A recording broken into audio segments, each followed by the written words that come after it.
Welcome to grade 9 biology unit 4 part 6. Okay,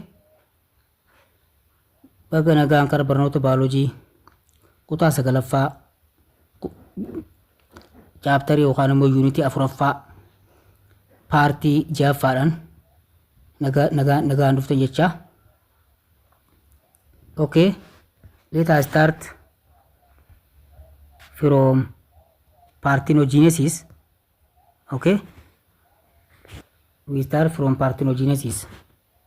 So before we proceed this lesson, don't forget to subscribe and like this video. Okay, okay, let us proceed to our today's lesson, starting from parthenogenesis. Okay,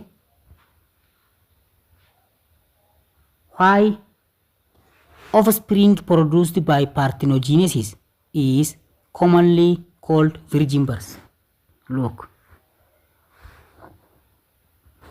commonly called virgin births. Maalif sanyiileen yookaan ilmooleen karaa parthenogenesitiin uumamtun virgin births yookaan immoo dhaloota yookaan immoo dhalatiinsa virgin ta'e kan durumaa qabu jechuudha. Virgin births dhalatiinsa durumaa qabu onu jedhamuuf maaliifidha?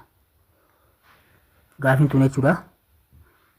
Okay, wanni akkas jedhaniif gaa adeemsi parthenogenesiidhaa kun osoo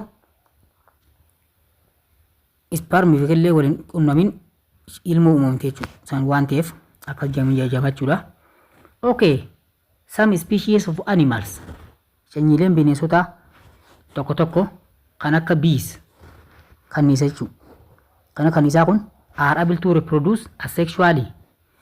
Karaa asexually yookaan karaa saalamaleetiin waluu kan danda'an jechuudha. Fakkeenya kanniisni karaa saalaatiinis walooraa karaa saalamaleetiinis walooraa jechuudha. Okay, among common honeybees, gosoota honeybeesii keessaa Apis mellifera kan jedhamu maqaa saayinsawaa kanniisaati. Apis mellifera yeroo jennu maqaa saayinsawaa kanniisaati. Okay, a queen bee kanniisni mootii jechuudha. Might lay 2000 eggs per day. Guyyaa tokkotti killee 2000 hanqaaquu dandeessi jechuudha. Mootiin jechuudha. Kanniisni mootii kun. Nearly all of these eggs are fertilized by sperm. Irra caalaan killee kana spermiidhaan fertilize ta'an yookaan spermiidhaan caccabanii karaa ilmoo jijjiiramanii jechuudha. So the queen has received during one of her nuptial fights. Spermiin kun spermii killee kan fertilize godhu kun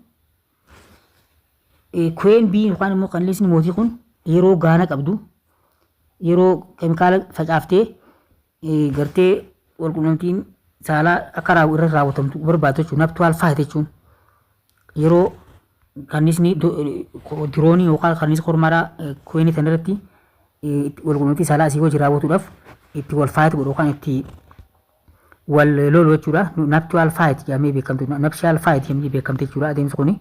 Okay, and each one of these eggs will develop into one of the worker bee.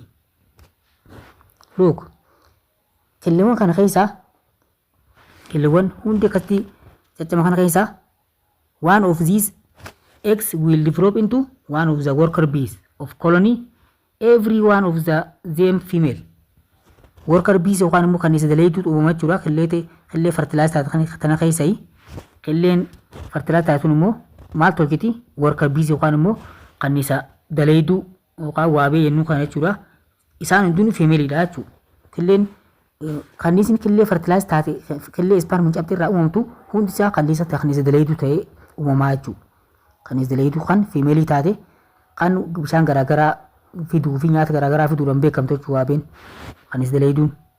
So a queen can however choose to let some of her eggs to go unfertilized.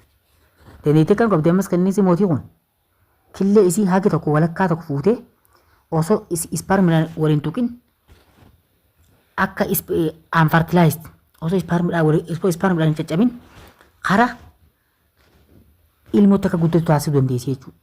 So these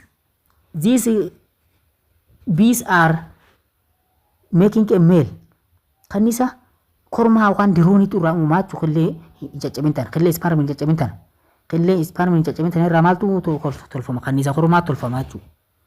Either fuse with this X killee sperm hin caccabin tana keessatti tana irraa maaltu uuma killee kanisa kormaatu uumaa jechuudha. Okay. So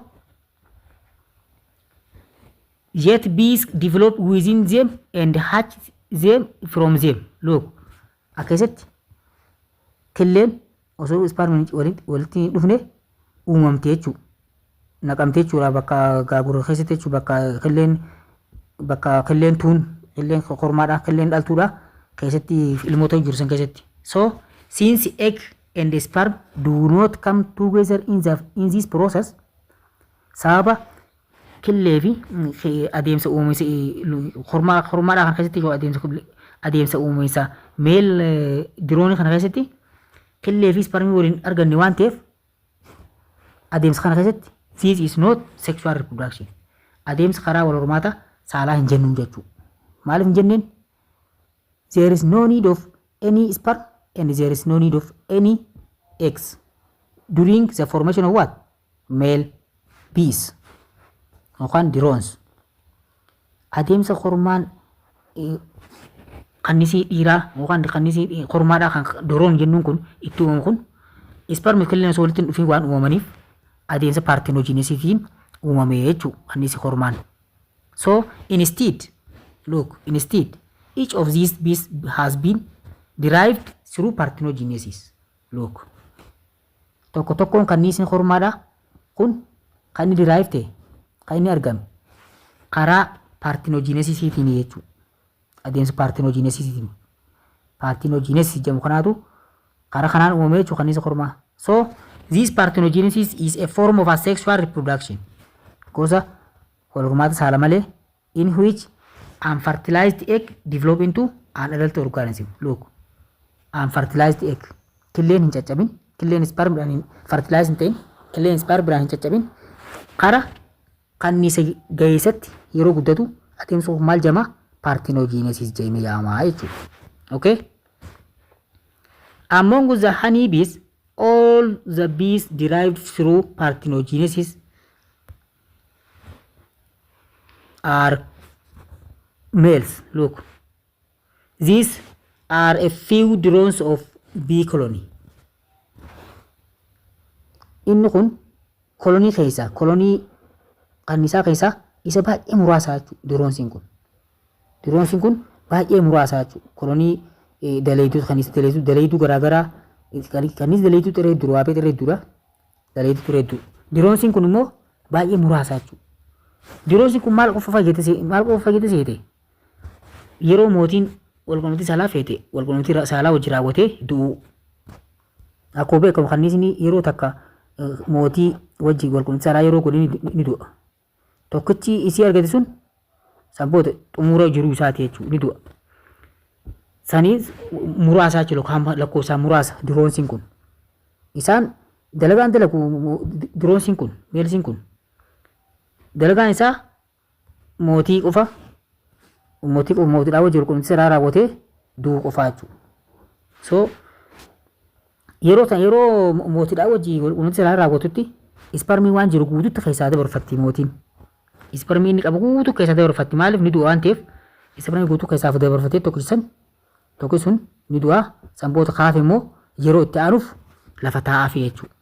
So haala kanaan karaa parthenogenesisiin kanniisa diroonii yookaan immoo kanniisa kormaadhaa ittiin uumaa jechuudha. So kana fakkaataa har'aaf nuuf gaa yeroo itti aanu yuunitii haaraa ga'uutti deemnutti yookaan poorsiin haaraa wal ga'uutti deemnutti nagaan jiraadha.